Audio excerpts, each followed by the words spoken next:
ஒரு ஊர்ல ஒரு ராஜா இருந்தார். அவர் ஒரு பூனை வளர்த்தார். ரொம்ப செல்லமா அவர் அந்த பூனையை வளர்த்தார். அவர் என்ன பண்ணுவார் தெரியுமா? இரவு நேரத்தில் அந்த பூனையோட தலையில ஒரு விளக்க வச்சிருவார்.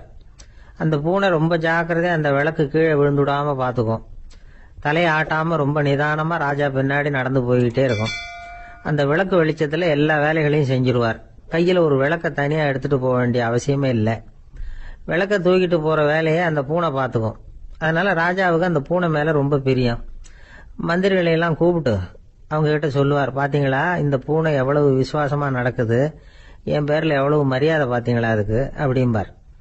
இதை கேட்டுவிட்டு அங்கிருந்த அமைச்சர்கள் ஒருத்தர் சொன்னார், மன்னா நீங்க சொல்றது சரிதான், இருந்தாலும் இந்த பூனையோட விசுவாசத்தை நாம கொஞ்சம் சோதிச்சு பார்க்க வேண்டியிருக்கு அப்படின்னாராம்.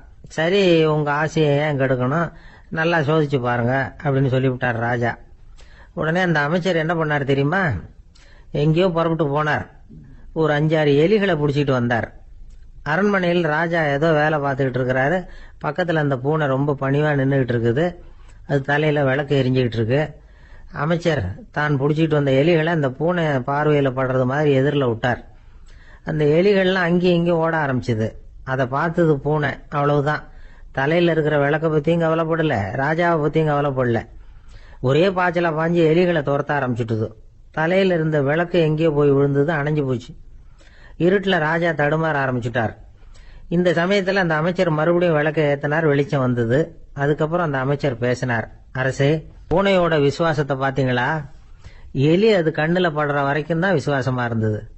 அது மாதிரி எலிய பார்த்ததும் எல்லாத்தையும் விட்டுட்டு அதை துரத்த ஆரம்பிச்சுட்டு பாத்தீங்களா? தான் அந்த பூனையை பத்தி நினைச்சது தப்புங்கிறது அதுக்கப்புறம் தான் அந்த ராஜாவுக்கு புரிஞ்சுதான். சரி, இப்ப எதுக்கு இந்த கதையெல்லாம் அப்படிங்கிறீங்களா? இந்த பூனை மாதிரி தான் நம்ம மனசும். மனசை எவ்வளவுதான் பயிற்சி கொடுத்து பக்குவமா வச்சிருந்தாலும் பாக்குறதுக்கு பரமசாது மாதிரி தான் இருக்கும். பார்க்க வேண்டியதை பார்த்துட்டுதுன்னா பாஞ்சிரும். இந்த பூனை மாதிரி புலன் இன்ப பொருள்கள் கிட்டாத வரைக்கும் மனம் அடங்கி இருக்கிறது மாதிரி தான் தெரியும்.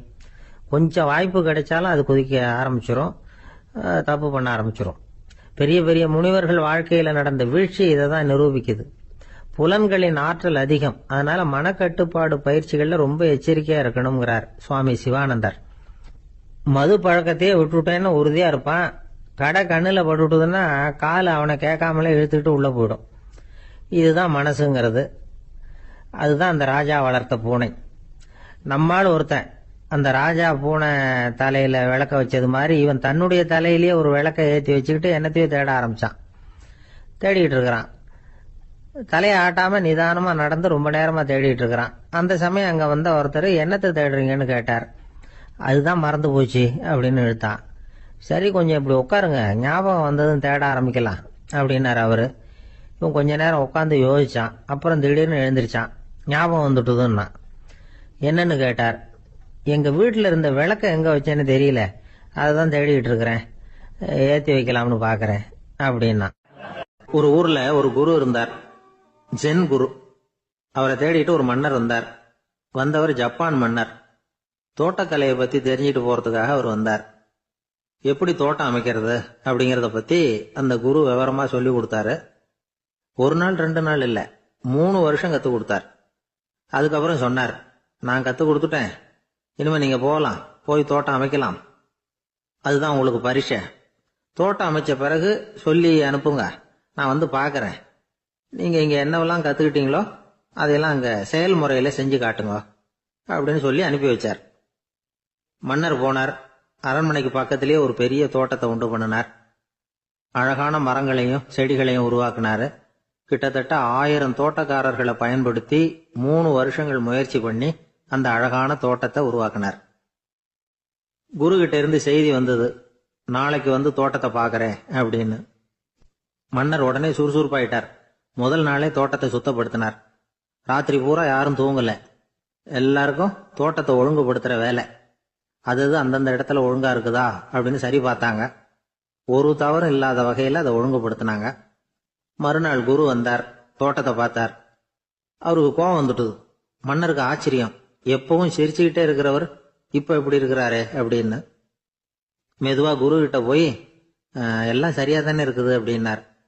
எல்லாம் சரிதான், ஆனாலும் எங்கே அந்த பொன்னிற காற்று அப்படின்னார். உதிர்ந்த இலைகள், பொன் மஞ்சள் நிற இலைகள் காற்றில் அப்படி புரண்டு ஓடுவதை நான் பார்க்க முடியவில்லையே அப்படின்னாராம். அது இல்லாம இந்த தோட்டம் உயிரோட்டம் உள்ளதா இருக்காது, இதுல பாடல் இல்லை, ஆடல் இல்லை, அதெல்லாம் இல்லாம இந்த தோட்டம் ரொம்பவும் செயற்கையா தெரியுதேன்னாராம். மன்னர் இப்பதான் யோசனை பண்ணார்.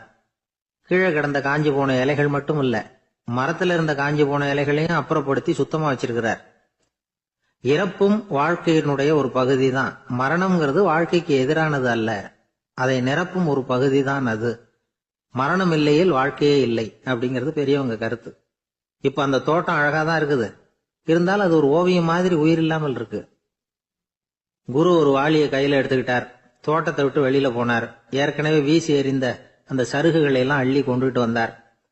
உள்ள எல்லா இடங்கள்லயும் அதை வீசினார். உடனே காத்து அந்த காய்ந்த சருகுகளையும் பழுத்த இலைகளையும் அசைக்க ஆரம்பிச்சுட்டுது.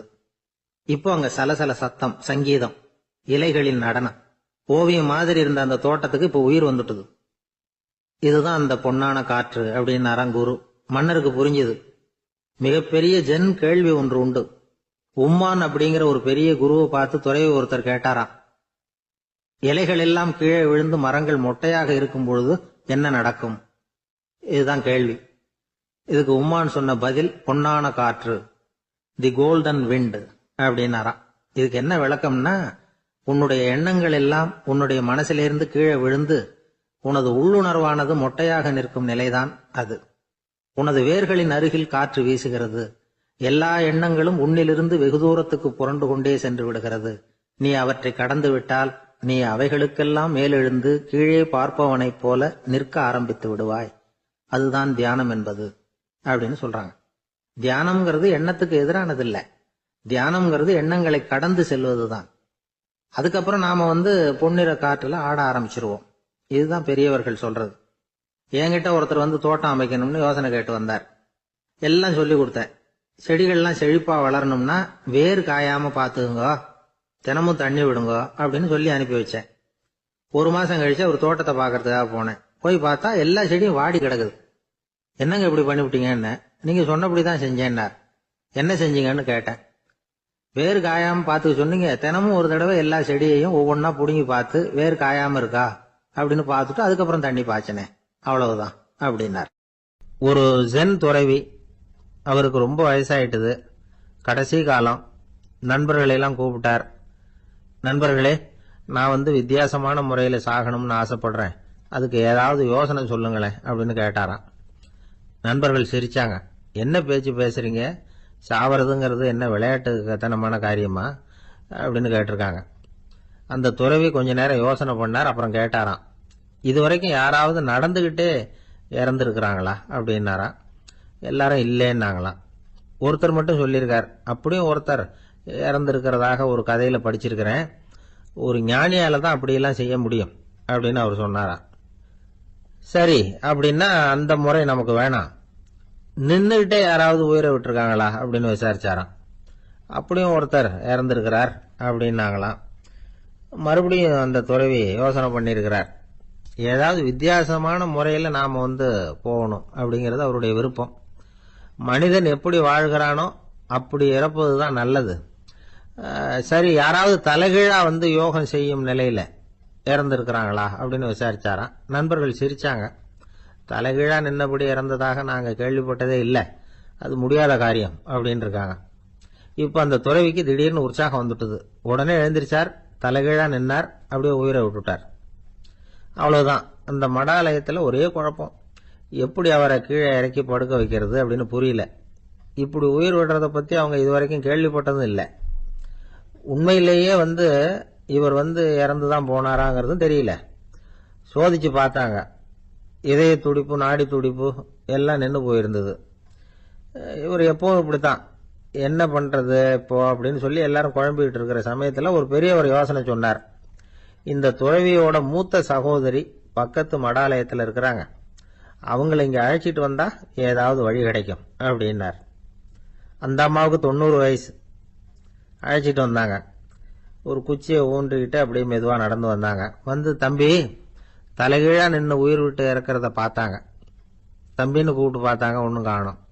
உடனே என்ன பண்ணாங்க, தன்னுடைய கைத்தடியால தம்பியோட உடலை ஒரு தட்டு தட்டினாங்க. ஏப்பா, சாகரப்பும் உன்னுடைய குறும்புத்தனத்தை விடலையா? இப்படியாடா சாகிறது? ஒழுங்கா செத்து தொலை அப்படின்னாங்களாம். அவ்வளவுதான். உடனே அந்த துறவி திரும்பி நேரா நின்னார். அக்கா, கோவப்படாத, நான் ஒழுங்கா சாகிறேன், எப்படி செத்தா என்ன, எல்லாம் எனக்கு ஒண்ணுதான் அப்படின்னு சொல்லிவிட்டு அப்படியே தரையில படுத்து உயிரை விட்டாராம். அதுக்கப்புறம் அந்த அம்மா கோலை கையில எடுத்துக்கிட்டு அப்படியே திரும்பி கூட பார்க்காம அவங்க பாட்டுக்கு போயிட்டாங்களாம். மரணத்தை ஒரு விளையாட்டாக ஆக்கிய அந்த துறவிக்கு வாழ்க்கையே ஒரு விளையாட்டா தான் இருந்திருக்குது. எந்த நோக்கமும் இல்லாம செயல்படுறதுன்னா என்னங்கிறதும் அவருக்கு தெரிஞ்சிருக்குது. பயனை எதிர்பார்க்காம பணி செய்து வாழ்ந்து மறைந்த மகான் அவர். தம்முடைய தொழிலை விளையாட்டு போல செய்ய தெரிஞ்சவருக்கு வாழ்க்கையே ஒரு விளையாட்டா மாறிடும். எல்லாமே விளையாட்டாகி விடுகிற போது மரணமும் விளையாட்டாகிவிடும் அப்படிங்கிறது தான் அந்த தத்துவம். ஆனா அதுக்கு முன்னாடி உங்களுக்குள்ள இருக்கிற உண்மையான நடிகனை நீங்க அடையாளம் கண்டுபிடிக்கணும். நீங்க நடிக்க வேண்டியதே இல்லை, நீங்க ஏற்கனவே நடிச்சுக்கிட்டு தான் இருக்கிறீங்க.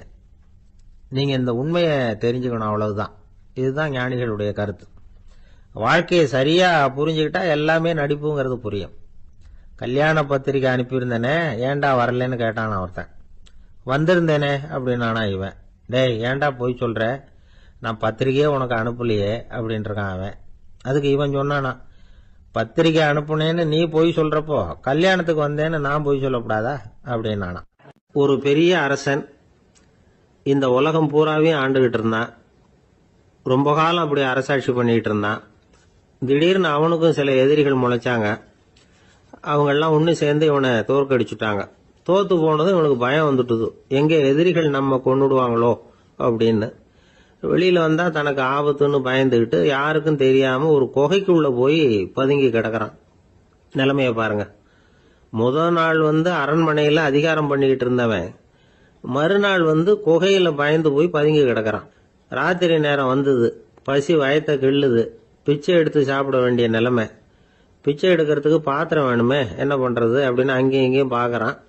ஒரு மூலையில யாரோ விட்டுட்டு போன ஒரு ஓடு கிடக்குது. அதை எடுத்துக்கிட்டு புறப்பட்டான். இருட்டுல வழி புரியல. ஏதோ ஒரு யூகத்துல காலை மெதுவா எடுத்து வச்சு நடந்து போயிட்டு இருக்கிறான். வழியில ஒரு கருப்பு நாய் படுத்து கிடந்தது. இருட்டுல அவன் இது கண்ணுக்கு சரியா தெரியல, அவனுக்கு தவறி போய் காலை வச்சுட்டான். அது மேல நாய் சும்மா இருக்குமா, வள்ளுன்னு விழுந்து கடிச்சு விட்டுது. காலை பாக்குறான், காலத்தையும் நினைச்சு பாக்குறான். அரண்மனையில வீரக்கழல் அணிந்த காலை உடைய மன்னா அப்படின்னு புகழ்வாங்களே புலவர்கள்லாம். ஆனா அது இன்னைக்கு நாய் கடிச்ச காலம் ஆயிட்டுதே அப்படின்னு நினைக்கிறான். அது மட்டும் இல்ல, முன்னாடி எல்லாம் பொற்கிண்ணங்கள்ல தான் அவன் சாப்பிடுவான். ஆனா இப்போ உடைஞ்சு போன ஓட்டு, அது ஓட்டை கையில வச்சுக்கிட்டு நிக்கிறான். அதுல ஏதாவது யாராவது சாப்பாடு போடுவாங்களான்னு. முன்னாடி எல்லாம் நிறைய பேர் அரண்மனைக்கு வருவாங்க. அரசருக்கு காணிக்கைன்னு சொல்லி இவன் காலடியில கொண்டாந்து கொட்டுவாங்க. அப்போல்லாம் இவன் அந்த ஜனங்களுடைய முகத்தை திரும்பி கூட பாக்குறது இல்ல, ரொம்ப கர்வமா உட்காந்துருப்பான். அதே ஆளு இன்னைக்கு எல்லாரு கண்ணுலயும் படுறது மாதிரி பிச்சை எடுத்துக்கிட்டு இருக்கிறான். அப்போலாம் காணிக்கைகளை தன்னுடைய கையால வாங்குறது தனக்கு கௌரவ குறைச்சல்னு நினைச்சு தன்னுடைய வேலைக்காரங்களை விட்டு தான் அதை வாங்க சொல்லுவான். இப்போ பாத்தீங்கன்னா அவனே தன் கையாலேயே பிச்சை வாங்குறான். நினைச்சு பாருங்க, அந்த மனுஷன் முத நாள் அரசன், மறுநாள் பிச்சைக்காரன். எவ்வளவு வித்தியாசம். செல்வம் தான் இப்படி ஒரு வித்தியாசம் ஏற்படுறதுக்கு காரணம். அப்படிப்பட்ட செல்வம் வாழ்க்கையை நடத்துறதுக்கு நமக்கு தேவைதான்.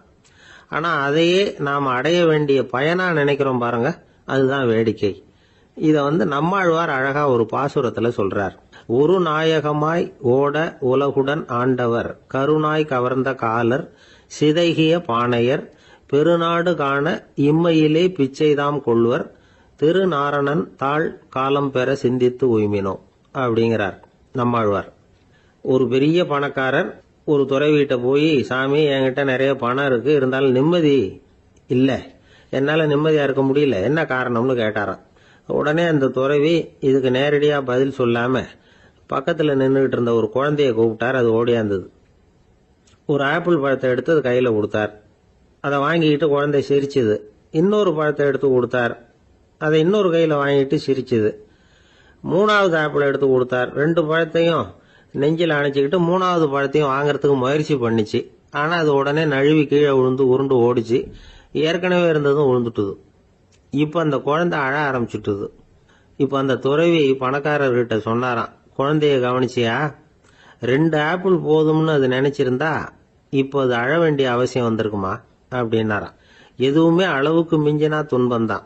இந்த காலத்துல இதெல்லாம் யாரு காதுல வாங்குறாங்க?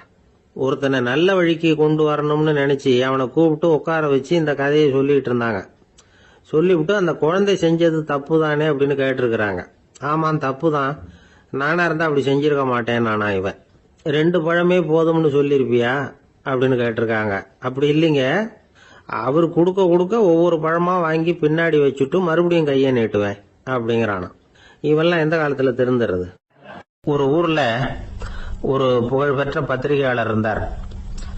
அவர் ஒரு நாள் திடீர்னு இறந்து போயிட்டார். அதுக்கப்புறம் நேரா சொர்க்கத்துக்கு போனார். சொர்க்கத்தின் வாசல்ல நின்றுகிட்டு இருந்த ஒருத்தர் அவரை தடுத்தார். இத பாரு, ஏற்கனவே இங்க 12 பத்திரிகையாளர்கள் இருக்கிறாங்க, அவங்களுக்கே இங்க வேலை இல்லை. அதுக்கு என்ன காரணம்னா, சொர்க்கத்துல திடுக்கிடும் செய்திகள்லாம் ஒன்றும் கிடையாது. அப்படி என்ன இருக்க போகுது இங்க எல்லாம் அது ஒழுங்கா நடந்துகிட்டு இருக்கும். எல்லாம் ஒழுங்கா நடந்தா பத்திரிகைகளுக்கு சுவாரஸ்யமான கொலை கொள்ளை தீ வைப்பு இது மாதிரி எதுவும் இங்க இல்லை.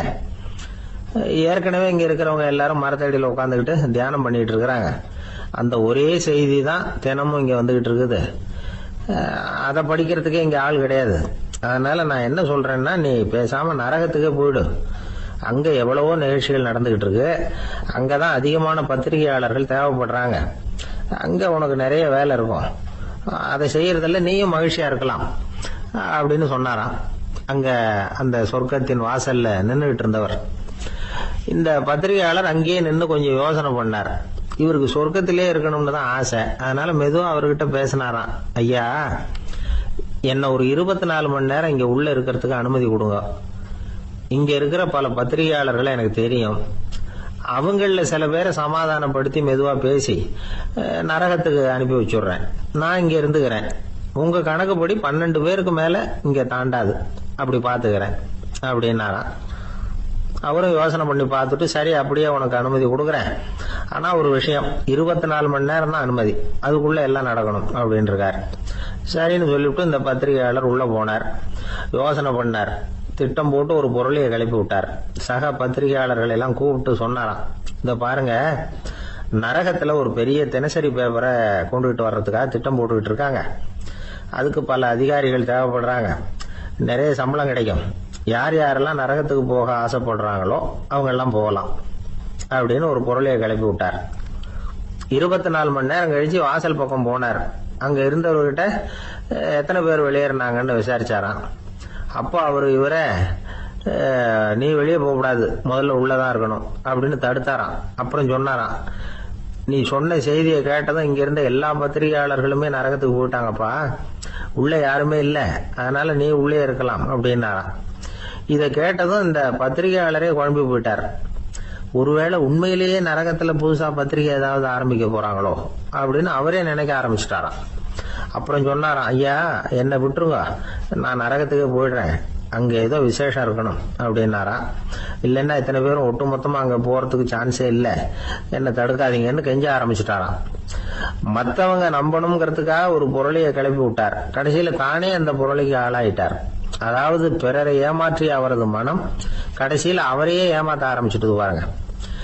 நீங்க இப்படி அடுத்தவங்களை ஏமாத்துறதுக்கு உங்க மனசை பழக்கப்படுத்துறீங்க, ஆனா கடைசியில் அதனால நீங்களே ஏமாற்றப்படுகிறீர்கள் அப்படிங்கிறது பெரியவர்களுடைய புத்திமதி. அதனால உங்க மனசுகிட்ட ரொம்ப எச்சரிக்கையா இருங்கோ அப்படிங்கிறாங்க.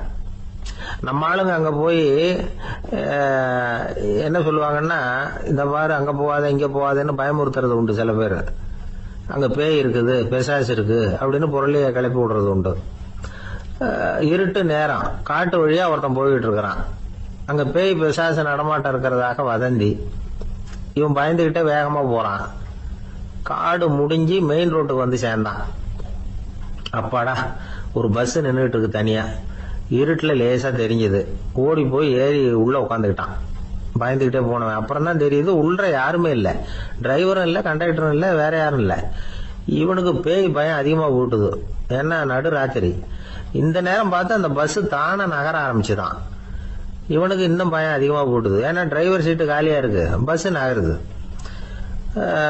இவன் உடம்பு பூரா நடுங்க ஆரம்பிச்சுட்டுது. வீல்னு கத்தலாமான்னு பார்த்தான்.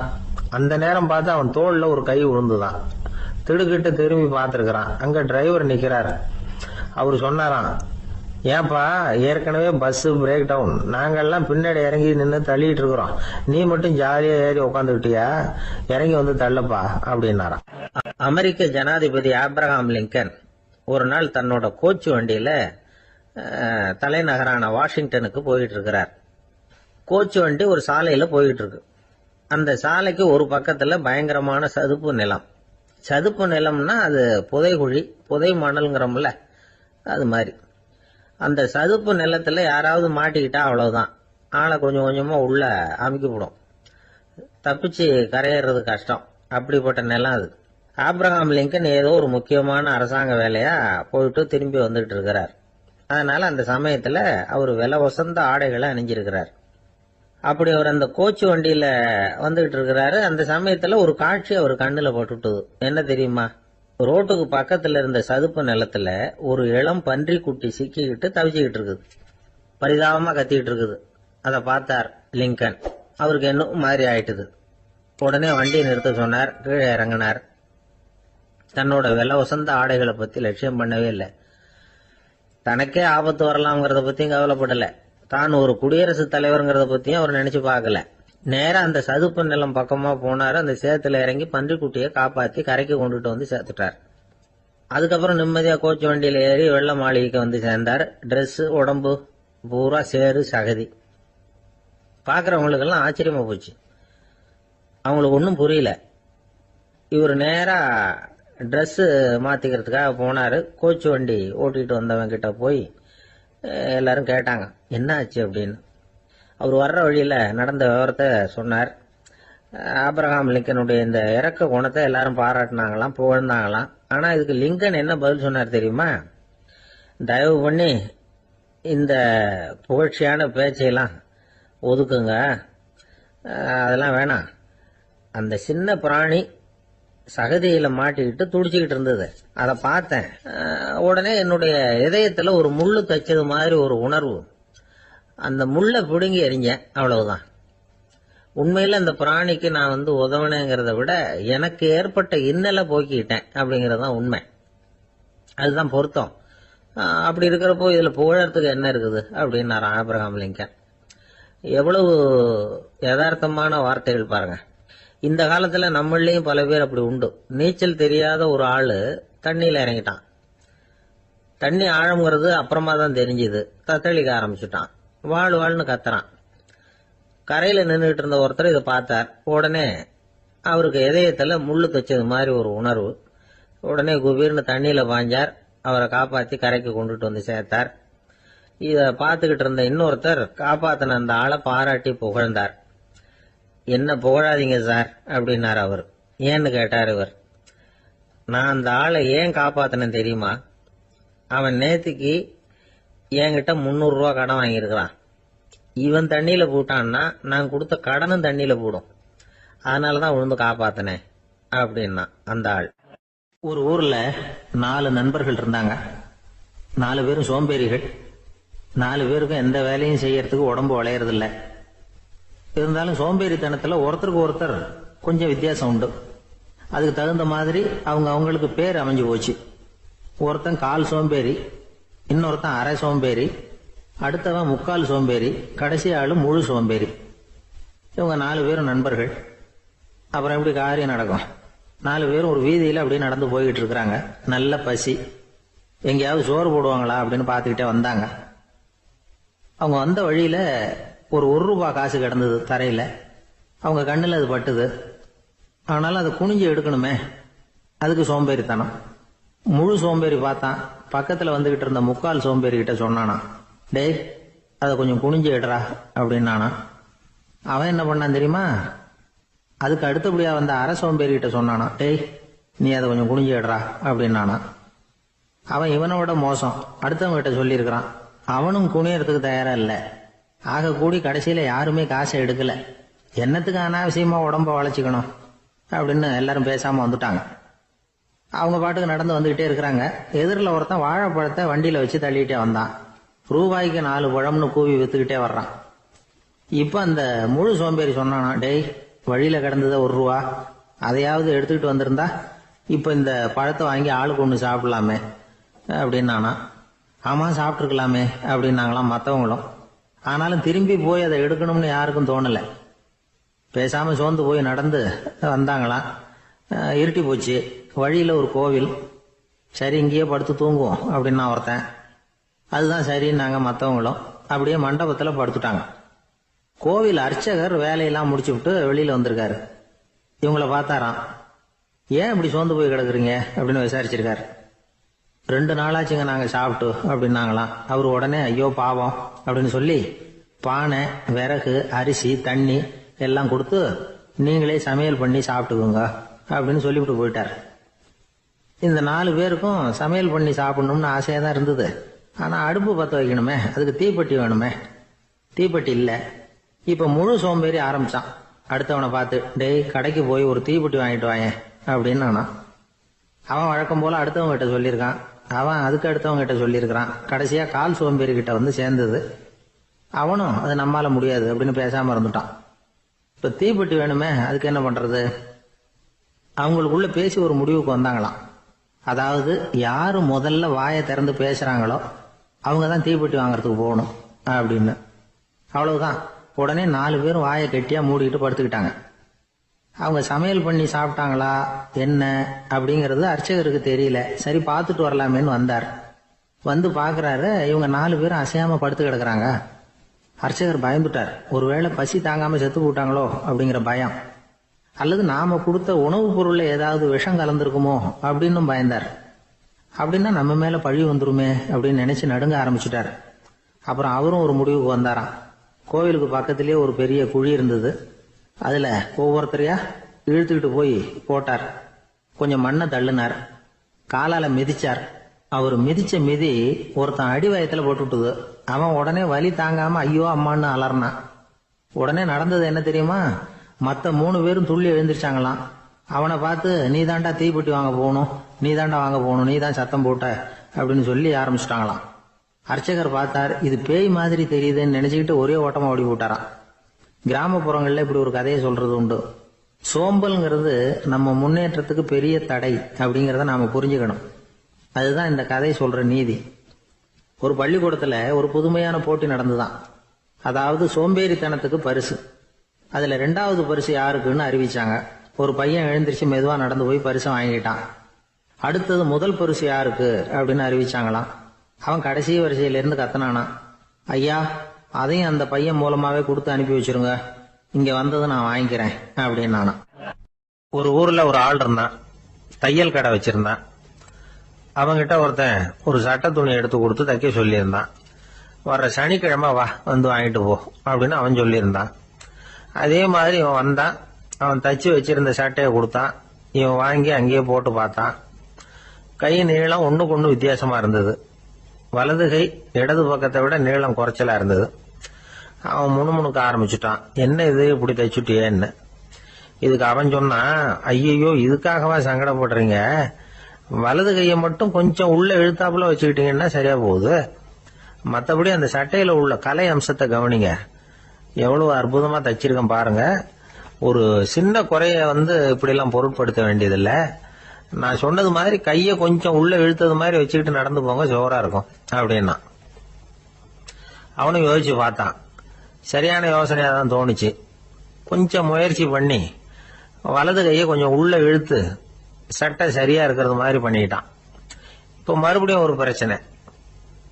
வலது கையை உள்ள இழுத்த மாதிரி அப்படியே வச்சுக்கிட்டதும் முதுகு பக்கம் கொஞ்சம் துணி தளர்த்தியா தொங்குறது மாதிரி தெரிஞ்சது. என்ன இது முதுகு பக்கம் துணி குவிஞ்சுட்டுதே தொங்குதே அப்படின்னா மறுபடியும், அடடா இதுக்காகவா கவலைப்படுறீங்க, உடம்ப அதுக்கு தகுந்த மாதிரி கொஞ்சம் வளைச்சிக்கிட்டா சரியா போடுது. இதுக்காக அந்த அழகான தையலை பிரிச்சு அதுல உள்ள கலை அம்சத்தை கெடுக்கிறதுக்கு என் மனசு இடம் தரல.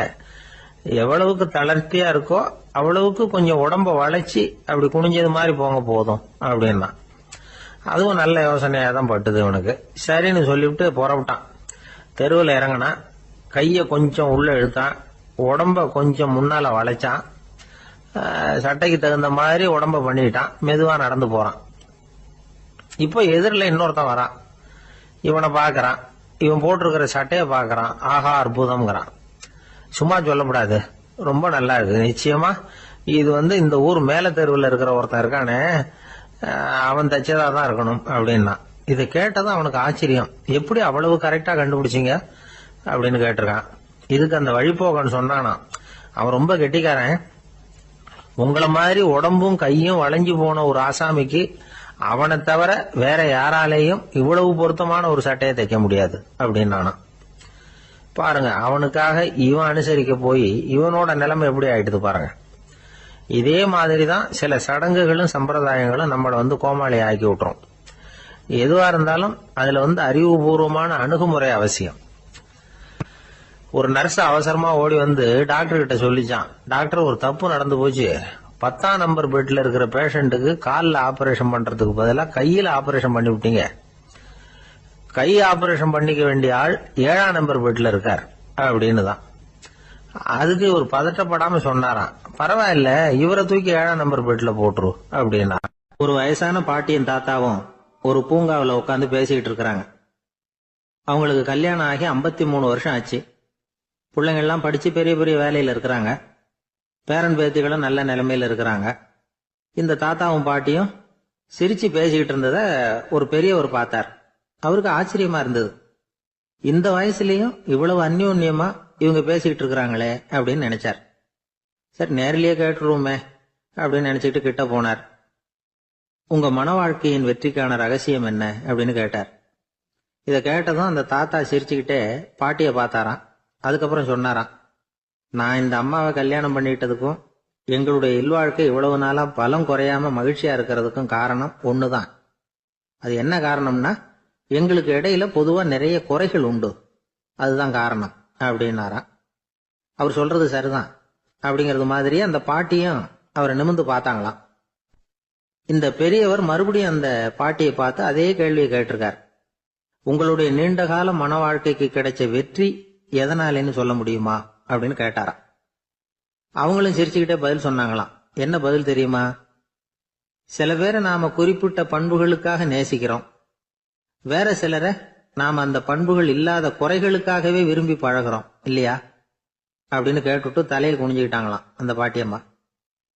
அவங்க அப்படி சொன்னதை கேட்டதும் இவருக்கு புதுசா ஞானம் பிறந்தது மாதிரி இருந்துதான். இதுதான் மனம் நிறைந்த மன வாழ்க்கை அப்படிங்கிறார் சுவாமி சின்மயானந்தர். பண்புகளை எப்படி நேசிக்க முடியுதோ அதே மாதிரி பண்புகள் இல்லாத குறைகளையும் நேசிக்க முடியும். மனசுதான் காரணம். ஒரு மேல்நாட்டு தம்பதி, அவங்களும் தாத்தா பாட்டி தான். அவங்க 2 பேரும் ஒரு பூங்காவில் உட்காந்து சிரிச்சு பேசிக்கிட்டு இருக்கிறாங்க. அத ஒருத்தர் பார்த்தார். அவருக்கு ஆச்சரியம், இவ்வளவு காலம் ஆகி இந்த வயசுலயும் இப்படி அன்பா பேசிக்கிட்டு இருக்கிறாங்களே அப்படிங்கிற ஆச்சரியம்.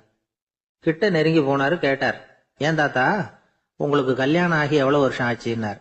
55 வருஷம் ஆச்சுன்னாராம் அவரு. இன்னமும் இவ்வளவு சந்தோஷமா இருக்கிறீங்களே, அதுக்கு என்ன காரணம்னு கேட்டிருக்கார். அதுக்கு என்ன காரணம்னா, இதுவரைக்கும் எங்களுக்குள்ள சண்டையே வந்ததில்ல அப்படின்னாராம். அது எப்படி முடியும்னு கேட்டிருக்கார் இவர் ஆச்சரியமா. அந்த தாத்தா சொல்ல ஆரம்பிச்சாராம், இத பாருப்பா, எங்களுக்கு கல்யாணம் ஆன புதுசுல நானும் என்னுடைய மனைவியும் ஒரு குதிரை மேல ஏறி ஒரு காட்டு வழியா போய்கிட்டு இருந்தோம். கொஞ்ச தூரம் போனதும் அந்த குதிரை எடக்கு பண்ணிச்சு. நான் உடனே கீழே இறங்கி அந்த குதிரையை பார்த்து, இது உனக்கு முதல் தடவை அப்படின்னு மிரட்டலா சொல்லிவிட்டு ஏறி உட்கார்ந்தேன். மறுபடியும் போனோம். கொஞ்ச தூரம் குதிரை நல்லபடியா நடந்து போச்சு. மறுபடியும் எடக்கு பண்ண ஆரம்பிச்சுட்டுது. நான் கீழே இறங்கினேன்.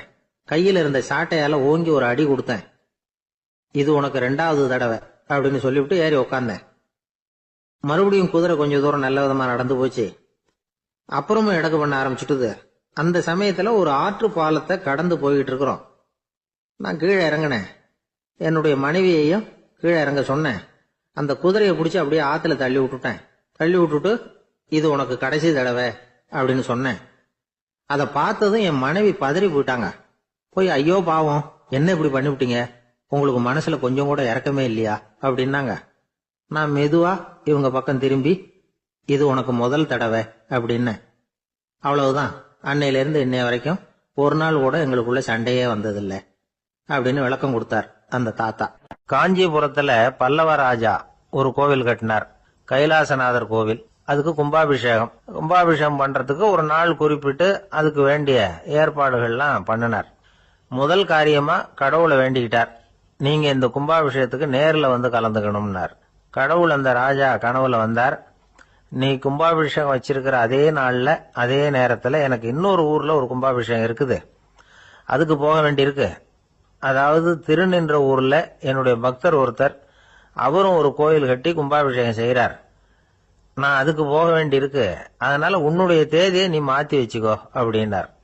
கடவுள் தான் எங்கேயும் இருக்கிறவராச்சே, அவர் நினைச்சா 2 இடத்துலயும் இருந்து கோயில் கும்பாபிஷேகத்தை நடத்த முடியாதா? ஏன் இப்படி செய்யல? அது ஒரு முக்கியமான காரணத்துக்காகத்தான். திருநின்ற ஊர்ல இருந்த பூசலாருங்கிற அந்த அடியாரின் பெருமையை இந்த உலகத்துக்கு எடுத்து காட்டணுங்கிறதுக்காகத்தான் கடவுள் அந்த ராஜா கிட்ட அப்படி சொன்னார். சரி, அந்த அடியார் அப்படி என்னதான் பெருசா கோயில் கட்டி விட்டார்? ராஜா கட்டின கோயிலை விட பெருசா? அவர் கட்டினது கருங்கல்லாலேயோ மண்ணாலேயோ மரத்தாலேயோ இல்ல. அவர் கட்டின கோயில் வேற மாதிரி. அது மனசால கட்டின கோயில், மனசுக்குள்ள இருக்கிற கோவில், மனக்கோவில். அந்த அடியார் தன்னோட மனசுக்குள்ள மாசக்கணக்கா ஒவ்வொரு கல்லா சேர்த்து கட்டின கோவில். இந்த விஷயம் ராஜாவுக்கு தெரியாது. அவர் என்ன நினைச்சுட்டாரு, அது நாம கட்டின கற்கோயிலை விட ரொம்ப பெருசா இருக்கும் போல இருக்கு அப்படின்னு நினைச்சுட்டாரு. சரி, அப்பேற்பட்ட அந்த கோயிலை தரிசனம் பண்ணிவிட்டு வருவோம் அப்படின்னு நினைச்சு ராஜா திருநின்ற ஊருக்கு போறார். அங்க போய் பார்த்தா கோயிலையும் காணும், ஒன்னையும் காணும். கடைசியில பூசலார் கட்டின மனக்கோவில் தான் அதுங்கிறத அவர் புரிஞ்சுக்கிறார். உடனே அந்த அடியாரின் காலில் விழுந்து வணங்குறார். அவரோ, இது மனசால முயன்ற கோவில், இதுக்கு இத்தனை பெருமையா அப்படின்னு ஆச்சரியப்படுறார். இதுல ஆச்சரியப்படுறதுக்கு ஒண்ணும் இல்ல. ஆண்டவன் விரும்புறது அகபக்தியை தவிர புற தோற்றங்களே அல்ல. இத நாம புரிஞ்சுக்கிட்டோம்னா நமக்குள்ள எந்த வேறுபாடுகளும் வர்றதுக்கு வழியே இல்லை. இன்னொரு ராஜா இருந்தார்.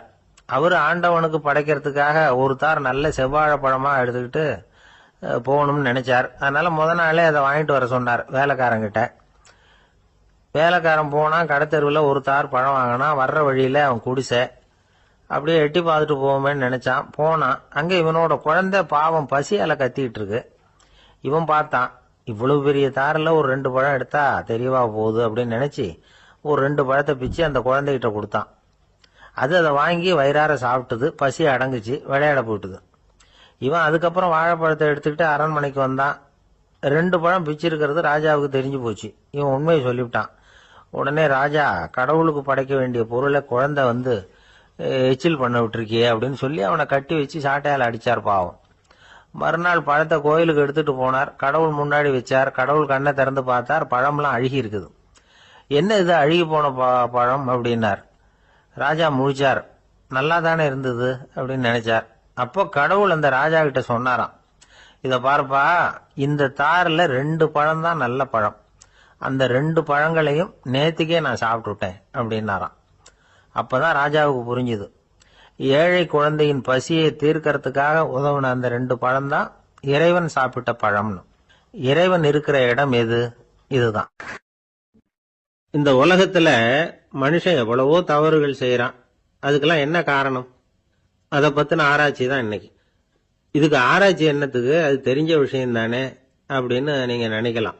ஆனா அப்படி அலட்சியமா இந்த விஷயத்தை விட்டுறக்கூடாது. பொதுவா எல்லோரும் நினைக்கலாம், எது சரி எது தவறு அப்படின்னு தெரியாததுனாலதான் மனுஷன் தப்பு பண்றான் அப்படின்னு. ஆனா அப்படி சொல்லிட முடியாது. மனுஷன் தெரிஞ்சேதான் தவறுகள் பண்றான். இப்போ உதாரணத்துக்கு ஒரு சாலையில இடது பக்கம் போக வேண்டிய ஒருத்தர் நடுக்கோட்டை தாண்டி வலது பக்கமா வண்டியை ஓட்டிட்டு போறாருன்னு வச்சுங்க. என்னப்பா இது தப்பு இல்லையா அப்படின்னு அவர்கிட்ட கேட்டா, அதெல்லாம் எனக்கு தெரியும், நீ உன் வேலையை பார்த்துட்டு போ அப்படிம்பார். வலது பக்கமா போறது தப்புன்னு தெரிஞ்சேதான் அவர் அப்படி செய்யறார், அப்படி போறார். பெரிய உத்தியோகத்துல இருக்கிறவங்க கூட லஞ்சம் வாங்குறாங்க. அவங்களுக்கெல்லாம் லஞ்சம் வாங்குறது தப்புன்னு தெரியலன்னு அர்த்தம். திருடுறது தப்புன்னு தெரியாமலாம் மனுஷன் திருடுறான். நல்லாவே தெரியும்.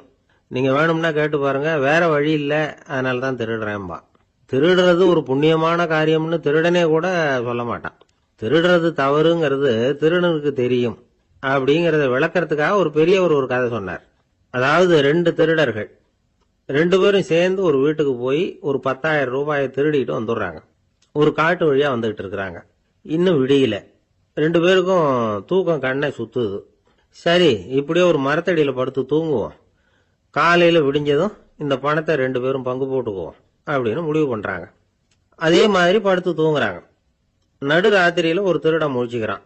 விடிகிற வரைக்கும் காத்துக்கிட்டு இருந்தா 5000 ரூபா தான் கிடைக்கும், இப்பவே கம்பி நீட்டினா 10,000 ரூபா கிடைக்கும் அப்படின்னு யோசிச்சு பார்த்துட்டு ஒரு முடிவுக்கு வந்தான். மெதுவா அந்த 10,000 சுருட்டிக்கிட்டு அடுத்தவனுக்கு தெரியாம ஓடி போயிட்டான். விடியுது. அடுத்தவன் எழுந்திரிச்சு பாக்குறான். பணத்தையும் காணல, பாகஸ்தனையும் காணல. இந்த திருடன் அந்த திருடனை திட்டுறான். திருட்டு பய, அயோக்கிய பய, இப்படி அநியாயமா கிளப்பிட்டு போட்டானே அப்படிங்கிறான். இதுல இருந்து என்ன தெரியுது? தெரியாம எடுத்துக்கிட்டு போறது திருட்டு, அயோக்கியத்தனம், அநியாயம் அப்படிங்கறது இவனுக்கு தெரிஞ்சிருக்குது. அதனாலதான் அடுத்தவனை பார்த்து இப்படி திட்டுறான்.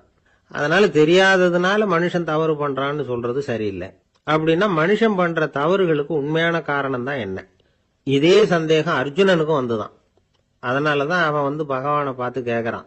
மனுஷன் தன் விருப்பத்துக்கு விரோதமா ஏதோ ஒரு சக்தியினால பலாத்காரமா இழுக்கப்பட்டது மாதிரி பாவம் பண்றானே, அந்த சக்தி என்ன அப்படின்னு கேக்குறான்.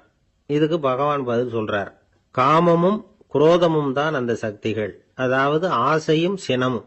இது ரெண்டும் உன்னுடைய எதிரிகள் அப்படிங்கறத புரிஞ்சுக்கோ அப்படிங்கிறார். இன்னமும் நுணுக்கமா பார்த்தா காமத்தினுடைய மறு உருவங்கள் தான் குரோதமும் லோபமும். ஆசை நிறைவேறலன்னா குரோதம், அதாவது கோபம்.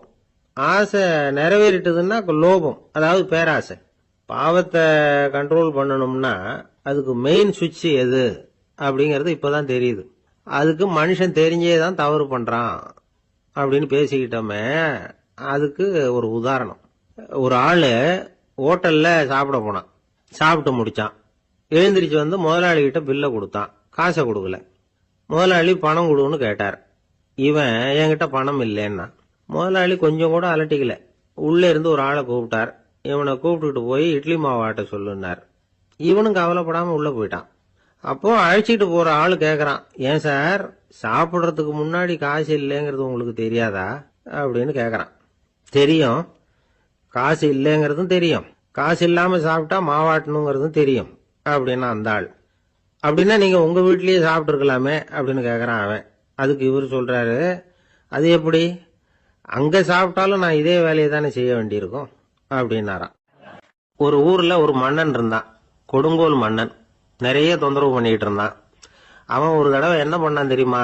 ஒரு தப்பும் பண்ணாத ஒரு இளைஞனை பிடிச்சி ஜெயில அடைச்சுட்டான். அந்த பையனோட சொந்தக்காரங்கள்லாம் ராஜா கிட்ட போனாங்க. அவன் ஒரு தவறும் பண்ணல, அவனை விடுதலை பண்ணுங்க அப்படின்னு கெஞ்சி கேட்டுக்கிட்டாங்க. மன்னன் யோசனை பண்ணான். அந்த இளைஞனை கூப்பிட்டுட்டு வர சொன்னான். அவனை கொண்டாந்து ராஜா முன்னாடி நிறுத்தினாங்க. இதை பாருப்பா, உன்னை நான் விடுதலை பண்ணுவேன், ஆனா ஒரு கண்டிஷன். அந்த நிபந்தனையை நீ நிறைவேற்றினா உனக்கு விடுதலை அப்படின்னா மன்னன். சரின்னு ஒத்துக்கிட்டான் பையன். மன்னன் கண்டிஷன் என்னங்கிறத சொன்னான். உங்ககிட்ட ஒரு செம்மறி ஆட்டை கொடுக்க போறேன். 1 மாசத்துக்கு அதுக்கு தேவையான தீனியையும் கொடுக்க போறேன். 1 மாசம் கழிச்சு அந்த ஆட்டை எடை போட்டு பார்ப்பேன். அந்த ஆட்டின் எடை கொஞ்சம் கூட கூடி இருக்கக்கூடாது. எடை கூடி இருந்தா உனக்கு விடுதலை கிடையாது. என்ன சொல்ற அப்படின்னா. பையனுக்கு ஒன்றும் புரியல, பயமா போயிட்டுது. குழம்பிக்கிட்டே நின்றுகிட்டு இருக்கிறான். சரி, ஒரு நாள் டைம் தரேன், நல்லா யோசனை பண்ணி பார்த்துட்டு நாளைக்கு உன் முடிவை சொல்லு அப்படின்னா மன்னன். பையன் கவலையோட வெளியில வந்தான். அங்க ஒரு பெரியவர் நின்றுகிட்டு இருந்தார். அவர்கிட்ட விஷயத்த சொன்னான். அந்த பெரியவர் இந்த பையனுக்கு காதோட காதா ஒரு வழியை சொல்லி கொடுத்தார். அதை கேட்டதும் பையன் மறுபடியும் மன்னன் முன்னாடி நின்னா. உங்க நிபந்தனையை ஏத்துக்கிறேன்னு சொன்னான்.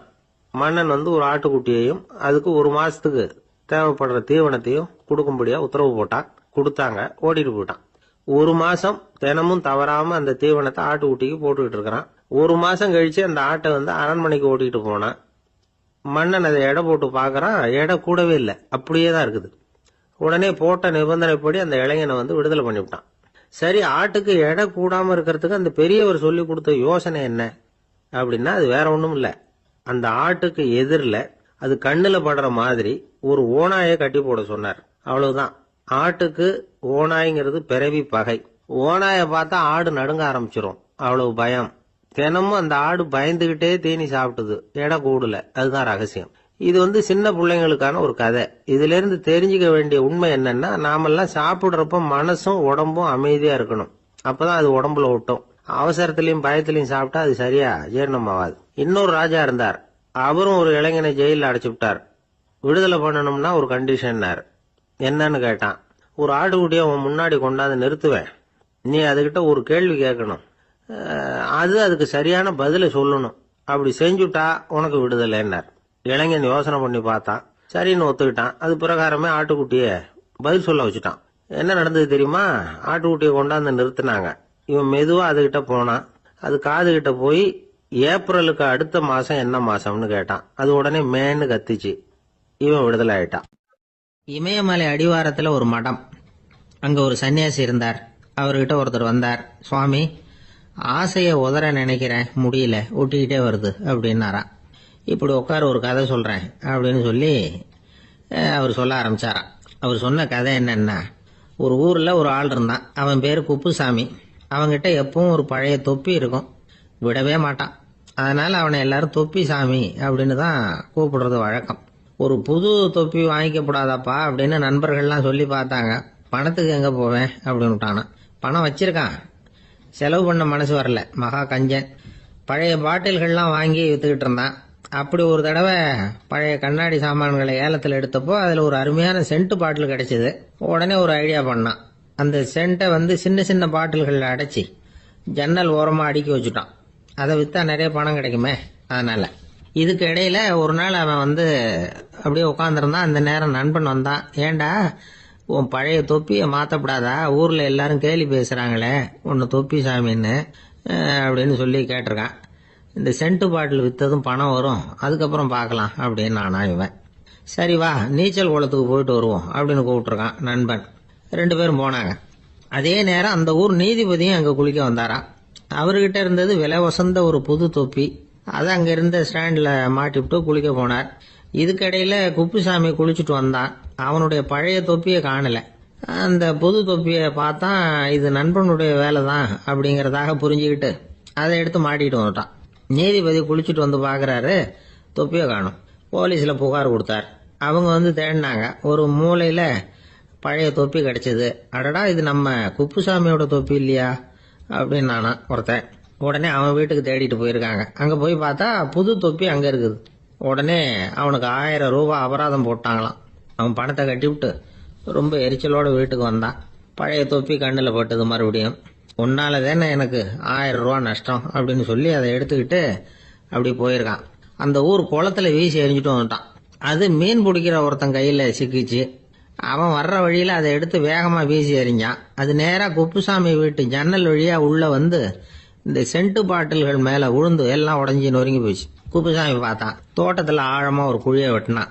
அந்த தொப்பியை போட்டான், மூடிவிட்டான். இதை அடுத்த வீட்டுக்காரன் பார்த்தான். ஏதோ புதையல் தான் வச்சிருக்கான் போல இருக்குன்னு நினைச்சான். போலீஸில் போய் புகார் கொடுத்துட்டான். மறுபடியும் போலீஸ் குழியை தோண்டினாங்க. பழைய தொப்பி மறுபடியும் வெளியில் வந்தது. எல்லாரும் சிரிக்கிறாங்க. அன்னைக்கு ராத்திரியே அந்த தொப்பியை எடுத்துக்கிட்டு நேராக புறப்பட்டான். ஒரு கல்லில் அதை சேர்த்து கட்டி குடிநீர் தொட்டி இருக்கும்ல, அதில் போட்டுட்டு வந்துட்டான். இனிமேல் என்ன பண்ணும் பார்ப்போம்னு. ஒரு நாள் திடீர்னு குழாயெல்லாம் அடைபட்டு போச்சு. மாநகராட்சி அலுவலர்கள் என்னன்னு பார்த்தா அந்த பழைய தொப்பி குழாயை அடைச்சிக்கிட்டு இருக்குது. இது குப்புசாமியோட தொப்பிங்கிறது தான் எல்லாருக்கும் தெரியுமே. உடனே குடிநீரை பாழாக்கணத்துக்காக குப்புசாமிக்கு கோர்ட்டு 2500 ரூபாய் அபராதம் போட்டுவிட்டுது. அதையும் கட்டிவிட்டு வெளில வந்தான். கடைசியாக முடிவு பண்ணான். ஒரு நெருப்பு குச்சியை கிழிச்சான். தொப்பியை கொளுத்தினான். எரிஞ்சது. எடுத்து வெளில எரிஞ்சான். கொஞ்ச நேரத்தில் தீ அணைப்பு படம் வந்துட்டுது. ஆமாம், இவன் எடுத்து எரிஞ்சது வெளியில் விழுந்து வீட்டு கூரையே பற்றிக்கிட்டு எரிய ஆரம்பிச்சுட்டுது. அவனோட பணத்தாசையும் அதோட சேர்ந்து எரிஞ்சு போச்சான். இப்படி ஒரு கதை. இந்த கதையை சொல்லி முடிச்சார் அந்த இமயமலை அடிவாரத்தில் இருந்த சன்னியாசி. இப்போ அந்த குப்புசாமி எங்கே இருக்கிறான்னு கேட்டார் எதிரில் இருந்தவர். இதோ உன் எதிரிலே இருக்கிறான், நான் தான் அந்த குப்புசாமி அப்படின்னாரான் அந்த சன்னியாசி. அந்த குப்புசாமி கிட்ட இருந்தது மாதிரி ஒரு பழைய தொப்பி நம்ம ஒவ்வொருத்தர்கிட்டையும் உண்டு. அதை எப்படி தொலைக்கிறதுன்னு தெரியாம தடுமாறிக்கிட்டு இருக்கிறோம். அது என்ன தொப்பிங்கிறீங்களா? அதுதான் நம்மை சூழ்ந்திருக்கிற மாயை அப்படிங்கிறார் சுவாமி சின்மயானந்தர். மெய்ஞானம் கிடைக்கிறப்போ மாயை எரிஞ்சு போகும் அப்படிங்கிறது அவருடைய கருத்து. நம்மால் ஒருத்தர் வேகமா ஓடி வந்தார். காலில் மாட்டியிருந்த பழைய செருப்பு 2 ஆவேசமா தூக்கி ஒரு கிணத்துல போட்டுட்டு வெறுங்காலோட நடந்து வந்துகிட்டு இருக்கிறார். ஏன் அப்படி பண்ணீங்க அப்படின்னு கேட்டோம். அந்த செருப்புக்கு சொந்தக்காரன் பின்னாடி வந்துகிட்டு இருக்கிறான், அதனால அப்படி பண்ணேன் அப்படிங்கிறார் இவர். இந்த உலகத்துல எவ்வளவோ உயிரினங்கள் இருக்கு. ஒவ்வொன்றும் ஒவ்வொரு விதமா சண்டை போடுது. இப்ப 2 மாடு சண்டை போட்டுக்குதுன்னு வச்சுங்க, என்ன பண்ணும்? 2 முட்டிக்கும். அதுக்கு சண்டை போடுறதுக்கு ஆயுதமா உபயோகப்படுறது அதோட கொம்பு. 2 சேவல் சண்டை போட்டுக்குதுன்னு வச்சுங்க, அதுக்கு ஆயுதமா உபயோகப்படுறது அதோட கால் நகம். காலால தான் அது ஒன்னோட ஒன்று சண்டை போட்டுக்கும். ஆனால் 2 மனுஷன் சண்டை போட்டுக்கிறான்னு வச்சுங்க, இவன் இன்னதை தான் ஆயுதமாக உபயோகப்படுத்துவான்னு குறிப்பிட்டு சொல்ல முடியாது. கல்லை எடுப்பான், கத்தி எடுப்பான், துப்பாக்கி எடுப்பான், என்ன வேணாலும் பண்ணுவான். வாயால் திட்டுவான், கையால் அடிப்பான், காலால் உதைப்பான், சகலகலா வல்லவன். விலங்குகள்லாம் பொதுவாக வாயை சாப்பிட்றதுக்கு மட்டும்தான் உபயோகப்படுத்துது. ஆனால் இவனுக்கு சாப்பிட்றதுக்கும் அதுதான், சாப்பிட்டு விட்டு திட்டுறதுக்கும் அதுதான். ஆனால் ஒரு விஷயத்தில் மட்டும் கெட்டிக்கிறேன். அதாவது நாம் சண்டை போட்டுக்கிட்டாலும் பரவாயில்லை, கோழிகள் சண்டை போடாமல் இருக்கணும் அப்படின்னு ஆசைப்படுறான். எதுக்காக? கோழிகள் சண்டை போடாமல் இருந்தால் நிறைய முட்டைகள் போடுமா, அதுக்காகத்தான் இந்த அக்கறை. கோழி பண்ணை வச்சிருக்கிறவங்களுக்கு இது ஒரு பெரிய பிரச்சனை. அதாவது பண்ணையில் இருக்கிற கோழிகளுக்குள்ள அடிக்கடி சண்டை வந்துடும், அதனால முட்டை உற்பத்தி குறைஞ்சிரும். சரி, இதுக்கு என்ன பண்ணுறது? பண்ணையில் போய் உட்காந்துக்கிட்டு தினமும் பஞ்சாயத்து பேசிகிட்டு இருக்க முடியுமா? அமெரிக்காவில் கோழி பண்ணை வச்சிருக்கிற ஒருத்தர் இதை பற்றி யோசனை பண்ணி பார்த்தாராம். ஒரு வழியையும் கண்டுபிடிச்சிருக்கார். கோழிக்கெல்லாம் மூக்கு கண்ணாடி மாட்டி விட்டுட்டோம்னா அது சண்டை போடுற குணம் குறைஞ்சிரும், முட்டை அதிகமாகிடும். அந்த கண்ணாடியில் உள்ள லென்ஸ் சிவப்பு நிறத்தில் இருக்கணும், அவ்வளவுதான் அப்படின்னு அவர் கண்டுபிடிச்சாராம். இது ஏற்கனவே நடைமுறையில் கண்டுபிடிக்கப்பட்ட ஒரு விஷயம். ஆனால் எல்லா கோழிக்கும் சிவப்பு மூக்கு கண்ணாடி எப்படி மாட்டி விடுறது? அப்படியே மாட்டி விட்டாலும் அது நழுவாமல் இருக்கணுமே.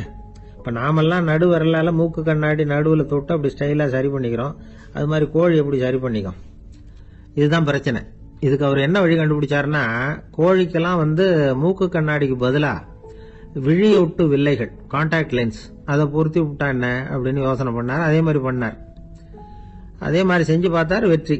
அதுக்கப்புறம் கோழியெல்லாம் சண்டை போட்டுக்கலையாம், சமாதான பிரியர்கள் ஆகிட்டு தான். கோழிகளுக்கு இயல்பாகவே சண்டை போடுற குணம் உண்டு. ஆனால் அதோட கண்ணுக்கு பார்க்குற பொருள்லாம் ரோஜா நிறத்திலையோ அல்லது இன்னும் சொல்ல போனால் அழுத்தமான சிவப்பு நிறத்திலையோ தெரிஞ்சதுன்னா சண்டை போடுற குணம் குறைஞ்சிருதான். அந்த சமயத்தில் அது அதிகமாகவும் முட்டையிட ஆரம்பிச்சுடுதான். அதே நேரத்தில் இறை எடுக்கிறத கூட குறைச்சிக்குதான். இது ஏன் இப்படி பண்ணுதுங்கிறது விஞ்ஞானிகளுக்கு இன்னமும் புரியலையா. எப்படியோ அமெரிக்க கோழிகள்லாம் கான்டாக்ட் லென்ஸ் பொருத்திக்க ஆரம்பிச்சாச்சு. கோழி கழுத்தை பிடிச்சிக்கிட்டு ஒரு சில வினாடிகளில் அதை பொருத்தி போடுறாங்களாம். கோழியோட ஆயுள் பூரா அது அப்படியே இருக்குமா. பண்ணையில் முட்டை உற்பத்தி குறைஞ்சா இது மாதிரி விஞ்ஞானபூர்வமாக பரிகாரம் தேடுறது தான் நல்லது. நமக்கு வேண்டியப்பட்ட ஒருத்தர், அவர் ஒரு கோழி பண்ணை வச்சிருந்தார். அந்த பண்ணையில் பாதி கோழி திடீர்னு செத்து போச்சு. உடனே ஒரு கால்நடை மருத்துவர்கிட்ட போக வேண்டியது தானே, அங்கே போகல. உள்ளூரில் மந்திரம் பண்ணிட்டு இருந்த ஒரு சாமியார்கிட்ட போனார். அவர் காலில் விழுந்தார். சாமி, என் பண்ணையில் பாதி கோழி செத்து போட்டுதுன்னார். சாமியார் யோசனை பண்ணார். சரி, பண்ணையில் வாசப்படி கிழக்கு பக்கமாக வச்சிருக்கியா மேற்கு பக்கமாக வச்சிருக்கியான்னு கேட்டார். கிழக்கு பக்கமாக இருக்குன்னார் அவர். அதுதான் தப்பு, மேற்கு பக்கமாக அதை மாற்றி சரியாக போடும்னாராம். அதே போல் இவர் போய் மாற்றிவிட்டார். அப்பவும் பாதி செத்து போச்சு. மறுபடியும் சொன்னார், சாமி மறுபடியும் பாதி கோழி செத்து போட்டுதேன்னார். சரி, கூரை எப்படி போட்டிருக்க, ஓடு போட்டிருக்கியா இல்லை கீத்து போட்டிருக்கியான்னார். ஓடு போட்டிருக்கேன்னாராம் அவர். அதுதான் தப்பு, கீத்து போட்டுரும் சரியாக போடும்னாராம். சரின்னு போய் அதையும் மாற்றி பார்த்தார். மறுபடியும் போயிட்டு கோழி செத்து போச்சு. வந்தார். மறுபடியும் பாதி செத்து போச்சு சாமின்னு வந்தார். இவரும் யோசனையை மாற்றி மாற்றி சொல்லிகிட்டே இருக்கிறார். இப்படி அவரும் மாற்றி மாற்றி பார்த்தார். 6வது தடவையாக அவரை தேடிட்டு வந்தார். அந்த சமயத்தில் இவர் ரொம்ப தீவிரமாக யோசனை பண்ணி பார்த்துட்டு, அது சரிப்பா, நீயும் என்கிட்ட சளைக்காமல் வந்துகிட்டு இருக்கிற, நானும் யோசனை சொல்லிட்டு இருக்கேன். இப்பவும் உங்ககிட்ட சொல்றதுக்கு என்கிட்ட யோசனை நிறைய இருக்கு, ஆனா சோதிக்கிறதுக்கு உங்ககிட்ட கோழி இல்லையே, என்ன பண்றது அப்படின்னா. ஒரு காடு, நல்ல மரம்லாம் செழிச்சு இருந்தது. அப்படிப்பட்ட காட்டுல ஒரு சாது இருந்தார். அவர் எப்படின்னா, எப்பவும் ஒரு மரத்தடியில் உட்காந்துருப்பார். ஏன்னா அவருடைய இருப்பிடமே அதுதான். அவர் என்ன பண்ணுவார், 3 கல் வச்சிருந்தார். செங்கல் மாதிரி இருக்கும், ஆனா அதை விட கொஞ்சம் பெருசா இருக்கும். எதுக்கு அந்த 3 கல்லுன்னா, அதுதான் அவருடைய படுக்கை. அதாவது தூங்குறப்ப ஒரு கல்லை தலைக்கு கீழே வச்சுக்குவார், இன்னொரு கல்லை இடுப்புக்கு கீழே வச்சுக்குவார், இன்னொரு கல்லை காலுக்கு கீழே வச்சுக்குவார். உடம்ப அப்படியே ஒரு தகட்டால மூடிக்குவார், அப்படியே தூங்கி போடுவார். மழை பெய்யுதுன்னு வச்சுங்க, அவர் உடம்பு 3 கல் மேல இருக்குதா, அதனால தண்ணி அடியில் ஓடி போடும், உடம்பு நனையாது. மேல தகடு இருக்கிறதுனால மழையும் உடம்புல படாது. அவர் தூக்கமும் கிடாது, நிம்மதியா தூங்குவார். பகல்ல அந்த 3 கல்லையும் ஒரு சேர ஒரு அடுப்பு மாதிரி வச்சு அது மேல உட்காந்துக்குவாரு. அதனால பாம்பு பூச்சி எதுவும் அவரை தொந்தரவு பண்றதில்லை, அது பாட்டுக்கு நடந்து போயிடும். அவர் பாட்டுக்கு நிம்மதியா இருப்பார். யாராவது எதையாவது கொண்டுட்டு கொடுத்தா அதை வாங்கி சாப்பிடுவார், அவ்வளவுதான். ஒரு நாள் அந்த நாட்டு அரசன் காட்டுக்கு வேட்டையாட வந்தான். அந்த வழியா வந்தப்போ இந்த சாது படுத்திருக்கிறத பார்த்தான், பரிதாபப்பட்டான். ஐயோ பாவம், இவர் இப்படி இந்த கல்லு மேல உடம்ப வச்சுக்கிட்டு தூங்குறாரு, என்ன பாடுபடுவார், இவரை நாம அரண்மனைக்கு அழைச்சிட்டு போய் சுகமா நிம்மதியா இருக்கிறதுக்கு வழி செஞ்சு கொடுப்போம், அது ரொம்ப நல்லா இருக்கும் அப்படின்னு நினைச்சான். அப்படி நினைச்சுக்கிட்டே அரண்மனைக்கு வந்துட்டான். அதுக்கப்புறம் ஒரு பல்லக்கையும் 2 சேவகர்களையும் காட்டுக்கு அனுப்பி அந்த சாதுவை மெதுவா இங்க அழைச்சிட்டு வந்துருங்க அப்படின்னு சொல்லி அனுப்பி வச்சான். இவங்க போய் அவர்கிட்ட விவரத்தை சொன்னாங்க. எனக்கு என்னத்துக்கு அரண்மனை வாசம் அப்படின்னார். இருந்தாலும் மன்னர் உத்தரவு, நீங்க அவசியம் வரணும் அப்படின்னாங்க இவங்க. சரின்னு சொல்லிவிட்டு வேற வழி இல்லாம புறப்பட்டார். புறப்படும் பொழுது என்ன பண்ணாருன்னா, மறக்காம அந்த 3 கல்லு, ஒரு தகடு, அதையும் எடுத்து பல்லக்குல வச்சுக்கிட்டார். என்னத்துக்கு இதையெல்லாம் எடுத்து வைக்கிறாரு அப்படின்னு சொல்லி அவங்க யோசனை பண்ணாங்க. இருந்தாலும் அதை பத்தி ஒன்றும் கேட்கல. பேசாம அவரை அழைச்சிட்டு போய் அரண்மனையில் விட்டுட்டாங்க. அரசன் ஓடி வந்தான், வரவேற்றான், அறுசுவை உணவு படைச்சான். அவர் படுக்கிறதுக்கு தங்க கட்டில், பட்டு மெத்தை, இப்படி எல்லாம் ஏற்பாடு பண்ணி வச்சான். இங்க படுத்து ஓய்வு எடுத்துங்க அப்படின்னு சொல்லிவிட்டு அவன் பாட்டு போயிட்டான். மறுநாள் காலையில பார்க்கறான், சாது படுத்திருக்கிறார். எப்படி தெரியுமா, அந்த பட்டு மெத்த மேல 3 கல்லையும் வச்சு வழக்கம் போலவே அது மேல படுத்திருக்கிறார். அதுக்கு மேல தகடு. அரசன் பார்த்துட்டு அதிர்ச்சி ஆயிட்டான். என்ன சுவாமி இப்படி அப்படின்னா, சாது சொன்னார், எனக்கு தேவையும் இல்லை குறையும் இல்லை, எல்லா இடத்துலயும் எனக்கு ஒரே மகிழ்ச்சி தான் அப்படின்னார். மகிழ்ச்சிங்கிறது தங்க கட்டிலேயோ பட்டு மெத்தையிலேயோ இல்லை, அது மனசுல இருக்கிற ஒரு விஷயம். உண்மையான மகிழ்ச்சிக்கு வழி மனப்பக்குவம் அப்படிங்கிறது அந்த அரசனுக்கு புரிஞ்சுதான். இந்த காலத்துல ஒரு சாமியார், அவரை தேடி ஒரு சீடன் வந்தான். என்னாச்சு தெரியுமா, சுவாமி எனக்கு நிம்மதி வேணும், அதுக்கு என்ன வழின்னு கேட்டான். சாமியார் நிமிர்ந்து பார்த்தார். அப்புறம் சொன்னார், நீ ஏகப்பட்ட பேர்கிட்ட கடன் வாங்கி இருக்கிற, அதையெல்லாம் திருப்பி கொடுத்தாதான் உனக்கு நிம்மதி கிடைக்கும்னார். இவனுக்கு ஆச்சரியம். அது எப்படி சாமி, அவ்வளவு கரெக்டா நான் கடன் வாங்கினதை கண்டுபிடிச்சிங்க அப்படின்னா, உனக்கு கடன் கொடுத்து சாமியாரா போனதே நான் தான்ப்பா, அதனாலதான் இந்த கதிக்கு வந்தேன். என்கிட்டயே நிம்மதிக்கு வழி கேட்கிறிய, அதுதான்டா வேதனை அப்படின்னாராம் அவர். ஜப்பான்ல உள்ள ஒரு புத்த விகாரை, அங்க ஒரு வயசான பௌத்த குரு தங்கியிருக்கிறார். ஒரு நாள் ராத்திரி கடுமையான குளிர், அவரால் தாங்க முடியல.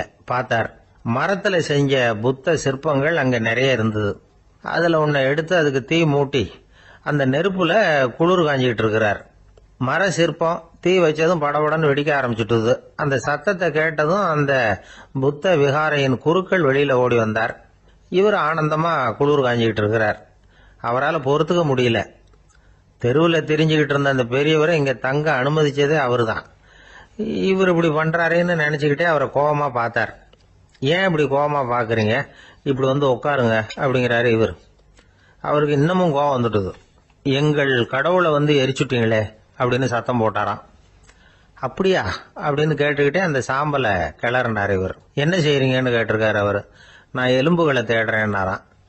நீங்க ஒரு பைத்தியம், இது ஒரு மர சிற்பம், இதுல எலும்புகள் கிடையாது அப்படின்னாராம். அவருக்கு கோபம் வந்துட்டுது.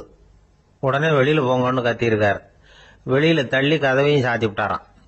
மறுநாள் காலையில கதவை திறந்து பார்த்தா அந்த வயசான பெரியவர் ஒரு மைல்கல் மேல சில காட்டு பூக்களை வச்சு புத்தம் சரணம் கச்சாமின்னு சொல்லிக்கிட்டே இருக்கிறார். இவருக்கு சந்தேகமா போட்டுது. கிட்ட போனார். என்ன செஞ்சுக்கிட்டு இருக்கீங்கன்னு கேட்டார். இது என்னுடைய காலை நேர பிரார்த்தனைனாராம். நிஜமாவே நீங்க ஒரு பைத்தியமா தான் இருக்கணும், ஏன்னா அது ஒரு மைல்கல் அப்படின்னாராம். இப்ப அந்த பெரியவர் சொன்னாராம், நீங்க ஒரு மரத்தை புத்தரா நினைக்கும் பொழுது நான் ஏன் ஒரு மைல்கல்ல புத்தரா நினைக்கக்கூடாது? நான் புத்தரை எரிக்கலாம், ஏன்னா அவரை நான் நேசிக்கிறேன். அந்த சிற்பம் மரத்தால் ஆனதுங்கிறது எனக்கு தெரியும். நான் ஒரு மைல்கல்ல தொழலாம், ஏன்னா அது எனது பூக்களை தாங்குது. நான் இந்த மைல்கல்லுக்குள்ள மறைஞ்சிருக்கிற புத்தரை பார்க்கிறேன். யாராவது ஒரு சிற்பி இதை சிலையாக்கினாதான் நீங்க புத்தரை பார்க்க முடியும். அன்னைக்கு ரொம்ப குளிரா இருந்தது. நான் எனக்குள்ள இருக்கிற புத்தரையும் பாதுகாக்கணும். உள்ளே இருக்கிற புத்தரை காப்பாத்துறதுக்காக வெளியில உள்ள புத்தரை எரிக்கலாம், அதுல ஒன்றும் தப்பு இல்லை. அது அவருடைய போதனையிலேயே இருக்கு. உனக்குள் ஜோதியாக இரு அப்படிங்கிறது அவருடைய போதனை. என்னுடைய புத்தர் குளிர்ல நடுங்கிட்டு இருந்தார். அந்த மர சிற்பங்கள் வெயில் மழையில உணர்ச்சி இல்லாம இருந்தது, அதனால அப்படி பண்ணினேன். ஆனா நீங்க என்ன பண்ணீங்க, நான் ஒரு மர புத்தரை எரிச்சதுக்காக உயிருள்ள புத்தரை வெளியில தள்ளி கதவை சாத்தினீங்க அப்படின்னாரா அந்த பெரியவர். உண்மையான பக்திங்கிறது இதுதான். அதாவது உனக்குள் ஜோதியாக இரு அப்படின்னு புத்தர் சொன்னார் இல்லையா, அது மாதிரி தனக்குள் ஜோதியாக